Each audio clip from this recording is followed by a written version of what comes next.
Hello, good morning. Welcome to Sunrise Daily. I'm Chamberlain Uso. It's a beautiful morning from here in Lagos. I'm Kayode Okikelu. And I'm Ayo Makinde. Welcome to Sunrise Daily. Well, I guess it's beautiful too in Abuja.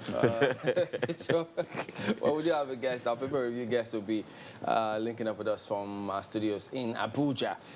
He's Malaki Uzendu, who is a former deputy editor of Champion newspaper and now the editor of The Authority. Good morning, Mr. Uzendu, and thank you for joining us today. Let's go ahead and... Thank you. It's my pleasure. All right. So let's start with Daily Independent. They've got this APC leadership crisis as their theme this morning. Confusion as appeal courts reinstates Oshiomhole. That's how they lead here today. But look at some of the riders now. Court approves Gyadom as acting national chairman. Buhari okays indefinite suspension of party's NEC. Governors begin consultations over Oshiomhole's fate.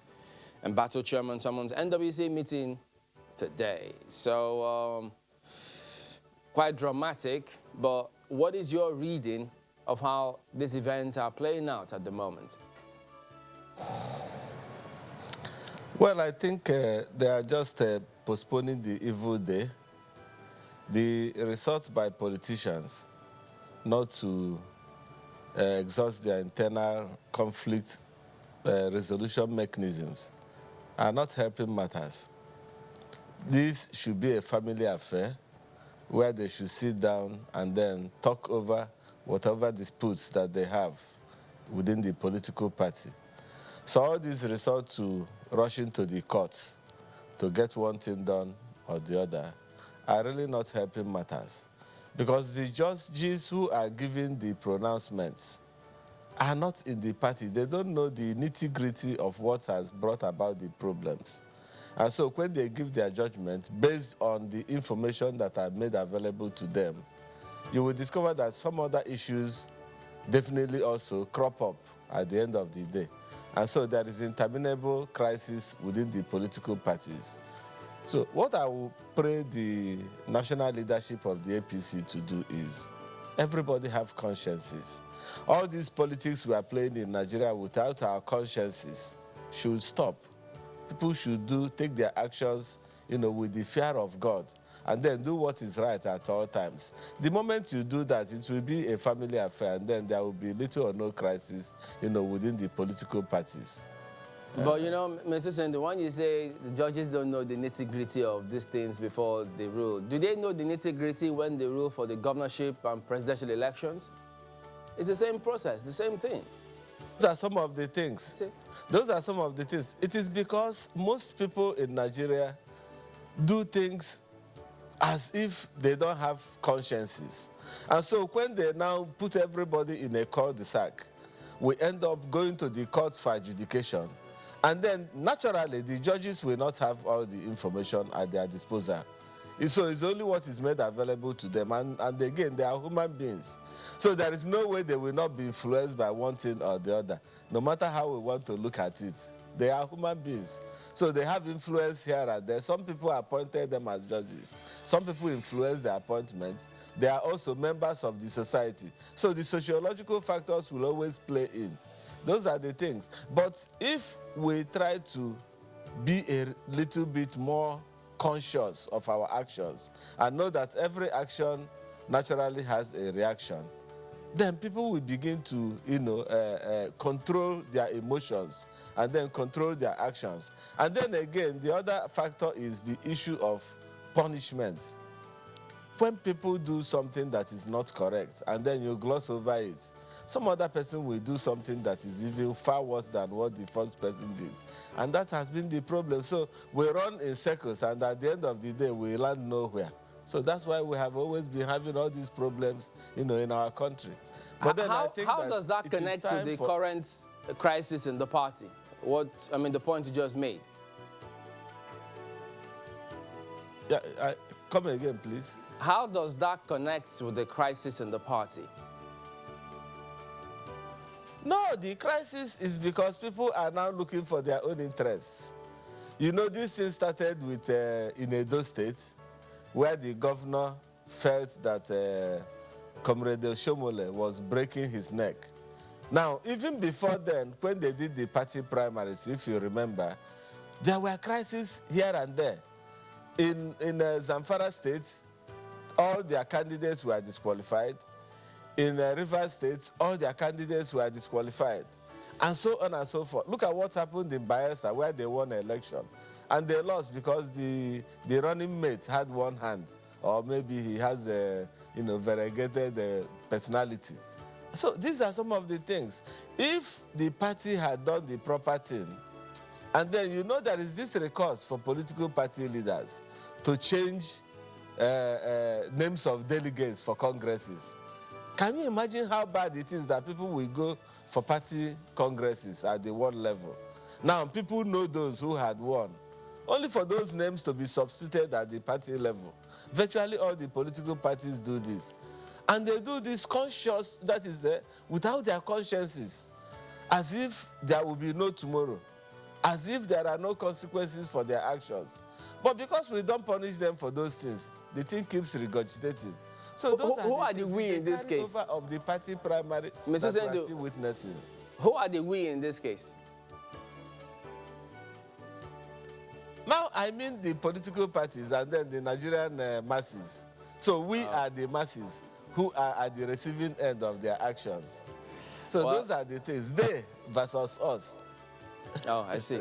Because, I mean, politicians, they will play politics. That's what they do. So they'll pull all strings. It's a game of interest. So they have to play all of those. But yes, we get your point. But look at some other stories making the front page. FG suspends plans to borrow $22.7 billion.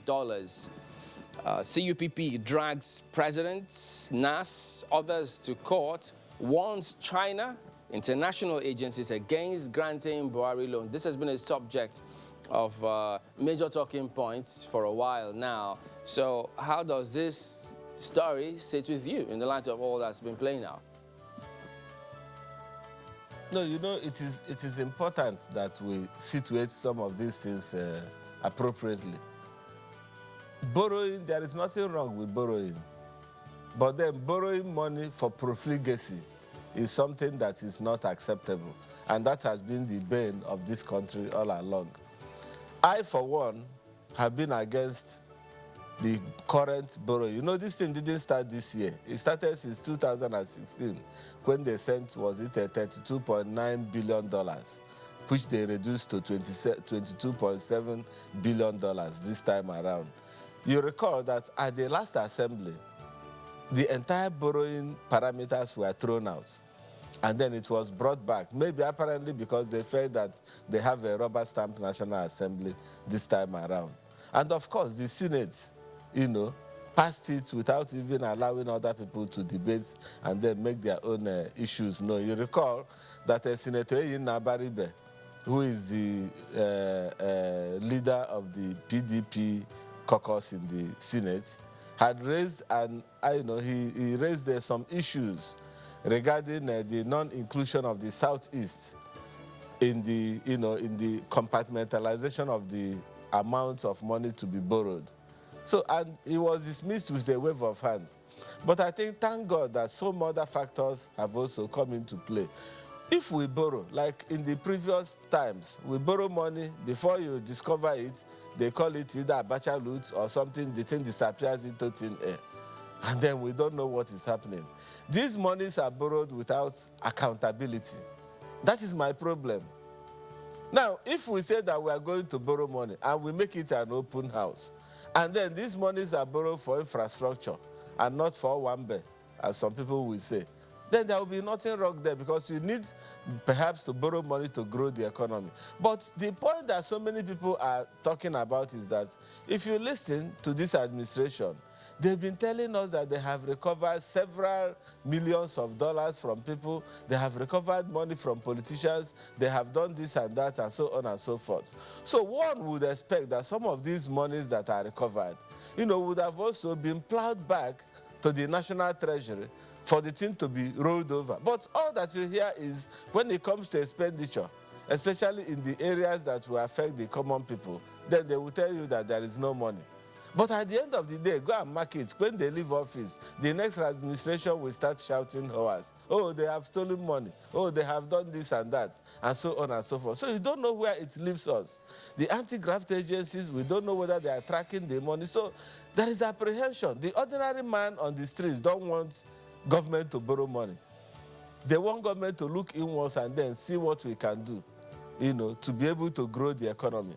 The other aspect is that even state governments, when you look at some of these small-scale industries, perhaps somebody, graduates and he doesn't have a job and he starts selling recharge cards. All that you find is internal revenue agencies coming to harass him. Pay this, pay that. Sanitation agencies coming. So you can equally bear your thoughts on those ones. Maybe some other. So. All right. Yeah, so those are some of the problems. So borrowing is not our priority for now. So government should look for other areas where they can plow in and then plug some loopholes. Well, look at the ghost workers, look at some other contracts that are not properly awarded. Well, speaking of looking at other areas, let's look at the front page of the Vanguard, which is another daily we're considering this morning, and it leads with APC crisis, saying Oshiomhole survives. You'll think it's a life or death situation, but apparently it isn't. Or is it? It's party affairs. You see what riders, appeal court halts execution of suspension order. High Court approves Gyadom as acting chairman. I mean, two angles to that. Why APC postponed NEC meeting? And governors at loggerheads over legal requirements. Anger in anti-Oshiomhole's camp. Lawyers split. Gyadom unfit to sit in NWC, says Omagege. There's so much to this story. You find more details on page 5. We've talked about that this morning. But see this one right under that big picture on the front page. It's an update on the Lagos explosion.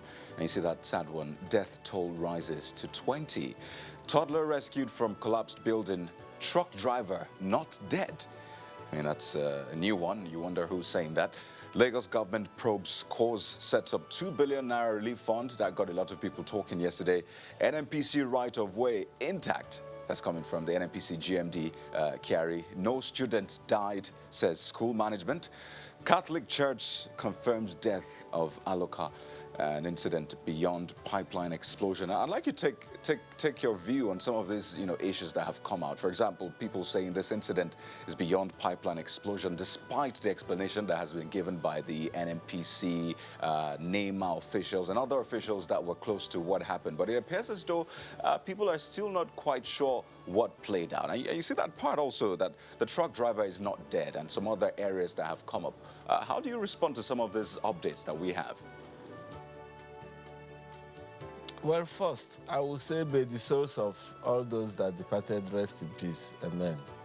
It's quite unfortunate, that we keep on having some of these issues one time after the other.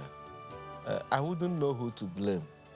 For the Lagos incident, this Abule Edo something, you will hear so many varieties of that issue, speculations here and there, and so on and so forth. People will say that the truck driver disappeared. Disappeared to where? Do they know him? So it's a matter of conjecture. One may not know precisely whether the man is alive or dead. Maybe they will also tell you that the driver's mate also escaped. But there are laws and lots of things that are waved around it. You recall that the commissioner of police told us that it was as a result of an attempt to climb over the pipeline that the explosion, occurred. Some other people came with another version that there were dynamites in the same trailer. The NNPC issued its own statement saying that the trailer, rammed into a gas station. They said granite. So you don't even know what to believe at all. But the important thing is that there was explosion of such unimaginable magnitude where lives were lost, properties destroyed. I have never seen that kind of a thing in my life. It's only in Syria or Iran and Iraq, during the Iran and the Iraq war, that one could find such a devastation. Not even bombs, because if the bombs that our Nigerian military were throwing in Sambisa were as bad as what we saw in that place, perhaps all the Boko Haram elements would have, gone long ago. But one didn't know precisely what happened. So it is very, very unfortunate. What we can do is that we should come back and look at the human element. Right. What is it that we didn't do properly? You know, What I is it think that we did, part of what they said, just a correctly? moment. So that I think part of what they said was granite, Go not ahead. dynamite. I think there was a confusion. People heard granite and it sounded like dynamite. But it appears as though there's still a lot to be understood about what happened. I'll be looking to the officials to get, you know, the full details. But take a look at what's right on top of that nameplate. CBN cuts interest rate on its loan to 5%. And that's, you know, the Vanguard says Coronanomics. I'm guessing that's related to the coronavirus. Yeah. And you see, the problem now is with the commercial banks. If the CBN should cut their own interest rates to 5%, what happens with the final lenders? The final lenders will tell you that they're operating at 1-digit lending rate, and so they will peg it as 9.99%. So they haven't crossed the double digits, and so they will be making all the money. So if CBN is cutting the rates to 5%, they should be able to make the commercial banks to stick to that 5%, or maybe 5.001%. Let 0.001% be their administrative and other charges. But where the CBN now cuts its rates and then gives money out to commercial banks, because central banks don't give loans directly, or maybe they give it to other money deposit banks, and then they now up that interest rate to 9.99%, we still come back to square one, because we've not exited where we are. So those are some of the things that they need to do to be able to, you know, get some of these things sorted out. Well, which is why you might want to look in the pages of the Vanguard to get more details on pages 8 and 9. There are a couple of other stories, I mean, major stories on the front page. And you see that one about the Edo 2020 on sports page. It's a war of words. I mean, sounds like boxing already. Ogba Dudo remain in war of words over festival. Delta will win festival. Dollars won't buy medals in Edo. I mean, a lot of back and forth, but I think it's just good for the build-up to the Edo 2020. And that's the Vanguard newspaper this morning. The Guardian newspaper is next, and it leads with the same story from Abule Ado in Lagos. Quote there, "I lost 2 family members. Life has lost its meaning." The story continues on page 6. Tears, grief as Lagos residents relieve explosion, count losses. Death toll climbs to 23. Wife with first-class degree, husband die.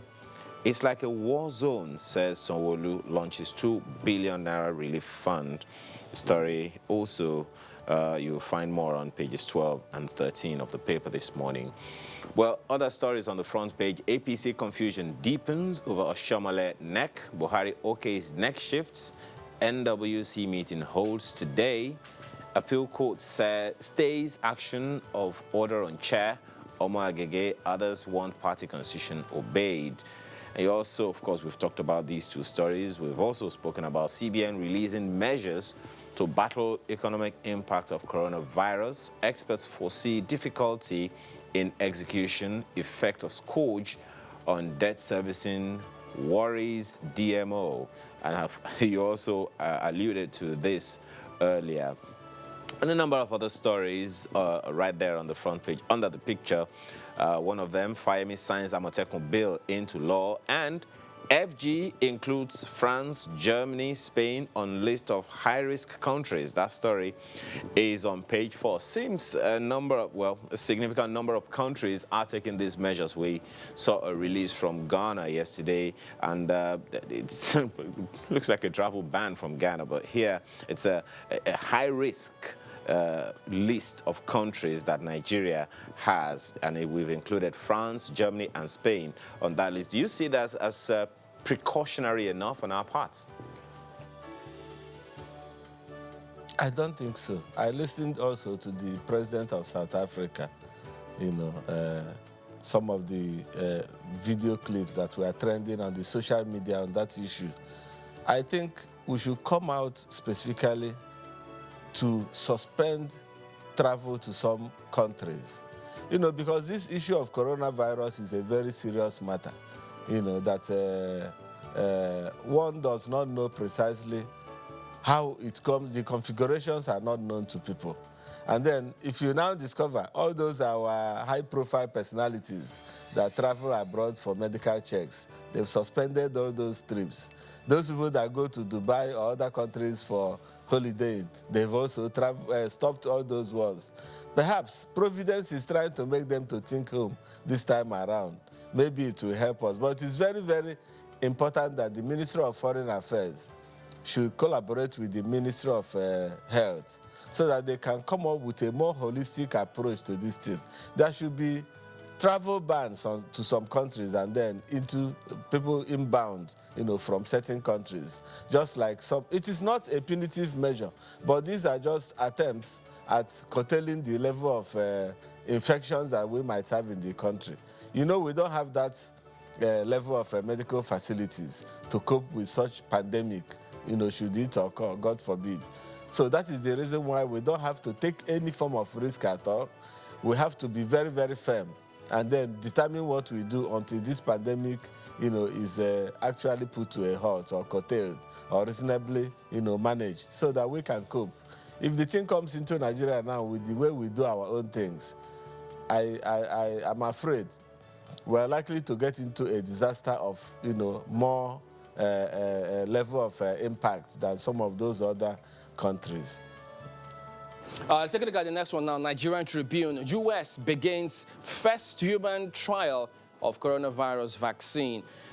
Chinese billionaire donates 6 million masks, 1 million test kits to all African countries. EU to impose 30-day entry restrictions. Benin Republic. 3 other African countries confirm first case. Now, 2 perspectives. Well, yes, the vaccine is out, Chinese donating, and then the African component. How do you see all of this mix as they're playing out? No, I believe that at the end of the day, they are going to find a solution to this coronavirus. But then, when is what somebody, one will not actually predict. So I think some of the actions that they are taking globally are in the right direction. I had expected that some of these vaccines would have come up. We heard about the vaccine that they said was manufactured in Israel. We don't know whether that is the vaccine they were, referring to. But I also believe that the Chinese scientists and then some other scientists across the globe, should be able to come. You remember our own Professor Morris, who also said that he has something that. So when they put all these things together, I believe that very soon the global community should be able to find a solution to some of these things. But let me also add that because just a minute. They also have this COVID-19 story and CBN slashing interest rates, but we should point out that it's actually on the intervention loans, not just for the DMBs as it were, so people don't misunderstand that. But that's Nigerian Tribune this morning. Let's look at the next one. Well, Blueprint is next. And it's another angle, sad one, to the coronavirus pandemic around the world. It says Nigerian doctor dies of coronavirus in Canada. And you see the federal government statement will place travel restrictions if there's a condition there. And says China, Italy, 6 others are high-risk nations. You see that on page 6. And there's this other one. Nigeria's debt profile hits 33 trillion naira. That's right. It's on the front page of the Blueprint. And another one.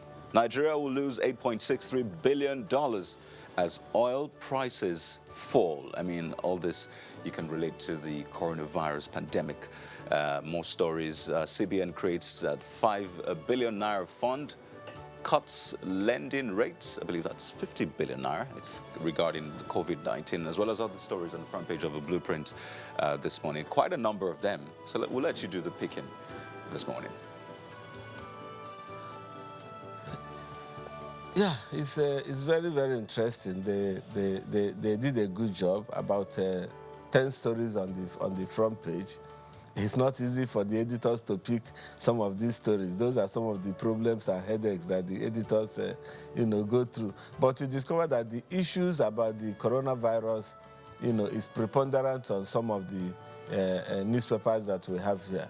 And that tells you that the issue of human life is of premium importance to everybody.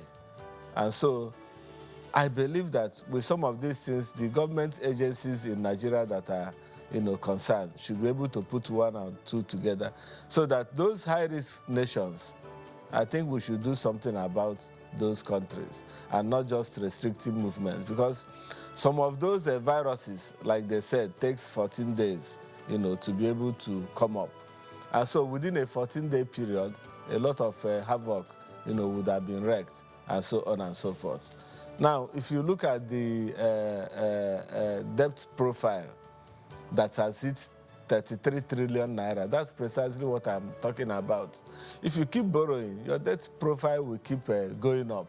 Perhaps I wouldn't know whether this debt profile is the internal debt or even, domestic debt, or it's also included the external debt profile. But whatever it is, 33 trillion naira is on the high side. Okay, so we get your point, but it's time to go. We do appreciate your comment on this morning. Mr. Malaki Uzendu is a former editor with Champion Newspapers and now the editor of the Authority newspaper. Thank you very much indeed for joining us this morning. We'll be back in just a moment and delve into what we've got lined up for you this morning, so don't go away.